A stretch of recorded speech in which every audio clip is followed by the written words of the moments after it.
दोस्तों, आप सभी का राधा कृष्णन अकेडमी पे मैं हिमांशु तिवारी, बायोलॉजी का टीचर। अब हम जंतु कोशिका के बारे में पढ़ेंगे। जंतु कोशिका का यहाँ पर डायग्राम आपको दिख रहा होगा।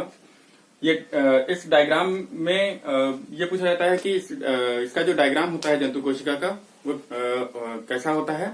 तो ये ओवल शेप में होता है या अंडाकार भी बोल सकते हैं इसको। तो ये आपका जो डायग्राम जंतु कोशिका का है वो ओवल शेप का है। अब इसमें अंदर हम चलते हैं, इसके जो पार्ट्स हैं उनके बारे में पढ़ते हैं। यहाँ पर केंद्रक आपको दिख रहा है।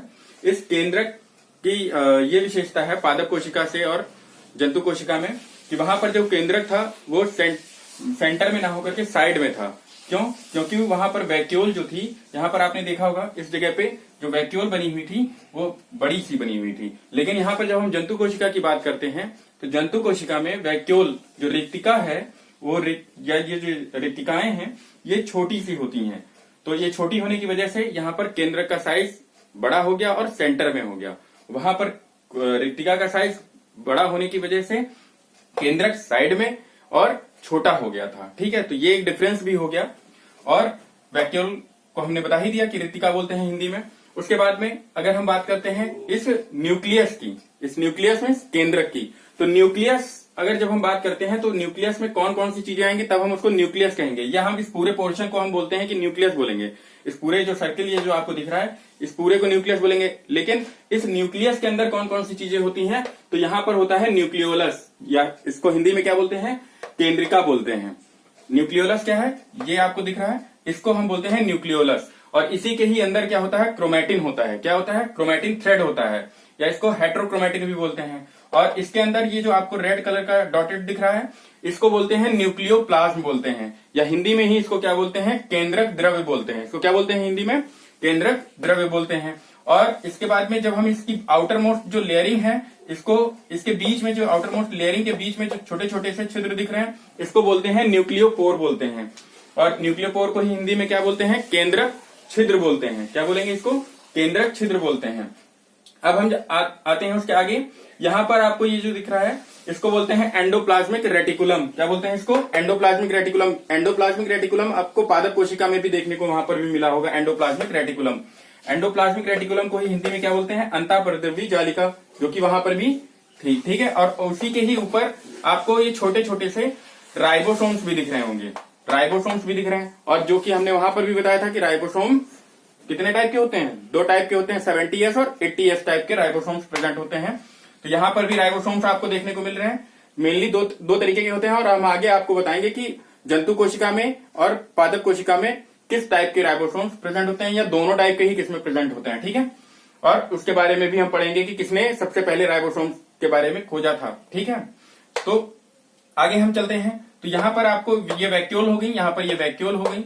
उसके बाद में अब हमारा आता है यहाँ पर mitochondria, power house of the cell जिसको बोलते हैं। माइटोकॉन्ड्रिया को क्या बोलते हैं, power house of the cell बोलते हैं। ठीक है, क्योंकि ये पावर देती है, किसी भी कोशिका को क्या करती है, ऊर्जा प्रदान करती है, इसीलिए इसको बोलते हैं power house of the cell बोलते हैं। ठीक है, आगे देखते हैं। हमारा इस डायग्राम में सेंट्रियोसोम होता है, लेकिन जब हमने पादप कोशिका के बारे में पढ़ा था तो वहां पर सेंट्रियोसोम प्रेजेंट नहीं होता है, वहां पर सेंट्रियोसोम नहीं होता है।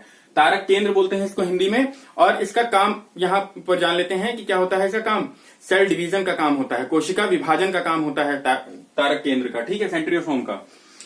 आगे देखते हैं। यहाँ पर जो ये इसकी आउटर मोस्ट जो कवरिंग होती है, ये जो आउटर मोस्ट आपको कवरिंग दिख रही है इसको बोलते हैं प्लाज्मा मेम्ब्रेन। इसको क्या बोलते हैं, प्लाज्मा मेम्ब्रेन, या जीवद्रव्य कला बोलते हैं। इसको क्या बोलते हैं, जीवद्रव्य कला बोलते हैं। लेकिन जब हमने पादप कोशिका में पढ़ा था तो वहां पर जीवद्रव्य कला भी थी और उसके ऊपर एक और भी कवरिंग थी, उसको बोलते थे सेल वॉल। क्या बोलते थे, सेल वॉल, या कोशिका भित्ति बोलते थे। कुछ इस तरीके से देखा होगा आपने कि मैंने बनाया था आपको। ये हेक्सागोनल टाइप का था वो पादप कोशिका, और इसी के ही बाहर इस तरीके की थी। तो जो ये थी हमारी, ये जो लेयर थी आपकी, ये वाली लेयर, इसी को क्या बोलते थे, इसी को सेल वॉल बोलते थे। इसी को सेल वॉल बोल रहे थे या कोशिका भित्ति बोल रहे थे। लेकिन इसके अंदर वाली जो लेयर थी उसको क्या बोल रहे थे, प्लाज्मा मेम्ब्रेन बोल रहे थे। और यहाँ पर क्या है, प्लाज्मा मेम्ब्रेन ही आउटर मोस्ट लेयर है। वहां पर क्या थी, outer most layer cell wall थी। ठीक है, तो खैर ये हम जब डिफरेंस पढ़ेंगे तो वहां पर हम आपको एक बार और हम इसको रिमाइंड करवाएंगे, लेकिन ये यहाँ पर प्रेजेंट नहीं होती है। आगे बढ़ते हैं हम। यहाँ पर हम देखते हैं कि यहाँ पर ये आपको दिख रहे हैं। अब मैं इसको मिटा देता हूँ, कुछ चीजें इसमें रह गई थी, मैं वो भी इस पे लिख देता हूँ। इसको मिटा देता हूं यहाँ पर, तो थोड़ी सी जगह बन जाएगी। ये जो आपको दिख रहे हैं, ये जो स्ट्रक्चर दिख रहा है, इसको क्या बोलते हैं? लाइसोसोम बोलते हैं। क्या बोलते हैं? लाइसोसोम बोलते हैं। लाइसोसोम, हिंदी में भी इसको यही बोलते हैं, लाइसोसोम ही बोलते हैं, ठीक है, परेशान नहीं होना, लाइसोसोम बोलते हैं इसको। और इस लाइसोसोम को, ये लाइसोसोम जो होता है, ये इसको आत्महत्या की थैली भी बोलते हैं। क्यों? क्योंकि ये क्या करता है, जो अपशिष्ट पदार्थ होते हैं उनको सिंथेसाइज कर देता है, ठीक है। तो ये जो अपशिष्ट पदार्थ, जैसे कि मान लीजिए यहाँ पर माइटोकॉन्ड्रिया है, माइटोकॉन्ड्रिया किसी वजह से इसका डिस्ट्रॉय हो गया है, या मान लीजिए यहाँ पर जो राइबोसोम्स हैं, या ये कोई भी पार्ट हो सकता है, कुछ भी इसमें का अगर मान लीजिए कुछ डेड हो गया है, तो वो उसको क्या कर देता है, अपशिष्ट पदार्थों को साफ कर देता है, या उसको डाइजेस्ट कर देता है, उसको बदल देता है। तो ये एक तरीके से अच्छा भी काम करता है लाइसोसोम्स को, ठीक है। ये क्लीनर का भी काम करते हैं, कोशिका को क्लीन करने का भी काम करते हैं, कि जो चीजें खराब हो गई हैं उनको रिमूवल का भी काम करता है, तो इसे लाइसोसोम बोलते हैं। और यही लाइसोसोम जो है वहां पर प्रेजेंट नहीं था, किसमें? पादप कोशिका में लाइसोसोम प्रेजेंट नहीं था, लेकिन वहां पर एक चीज प्रेजेंट थी। क्या प्रेजेंट थी? वहां पर प्लास्टिड प्रेजेंट थी। क्या प्रेजेंट थी? प्लास्टिड प्रेजेंट थी। तो ये प्लास्टिड जो थी, प्लास्टिड का क्या काम होता था कि इसीलिए प्लास्टिड का काम होता था कि भोजन को बनाने में सहायता प्रदान करना, या हरा जो होता है, जो हरे दिखाई पड़ते हैं, इसकी वजह से दिखाई पड़ते हैं, प्लास्टिड की वजह से, क्योंकि क्लोरोफिल पाया जा रहा था। और जब क्लोरोफिल पाया जा रहा था, तो ये कैसे होते थे? प्लांट्स कैसे होते हैं? स्वपोषी होते थे, ठीक है। खैर, वो हम आगे आपको चीजें बताएंगे, क्लियर करेंगे। अभी सिर्फ आप इस वीडियो के थ्रू आप इस डायग्राम को समझने की कोशिश कीजिए, और इसको और पादप कोशिका को, ठीक है। और इसके बारे में फिर हम बताएंगे आगे आपको, आगे की वीडियो में। अच्छा, एक चीज यहाँ पर और है, जब हमने इस प्लाज्मा मेम्ब्रेन बताया कि यहाँ पर outer most covering plasma membrane है, जीवद्रव्य कला है, ये होती कैसी है? ये कैसी होती है? सेमी परमिएबल होती है, अर्ध पारेगम्य होती है, ठीक है। लेकिन वहां पर जो आपने देखा था प्लाज्मा मेम्ब्रेन, वो कैसी थी? परमिएबल मेम्ब्रेन थी, ठीक है। और ये जो जंतु कोशिका होती है, जो इसकी प्लाज्मा मेम्ब्रेन जो होती है, वो किसकी बनी हुई होती है? लिपिड और प्रोटीन की बनी होती है। यहाँ पर आप देख रहे होंगे L लिखा हुआ है प्लस P लिखा हुआ है, तो इस L का मतलब है लिपिड और P का मतलब है प्रोटीन।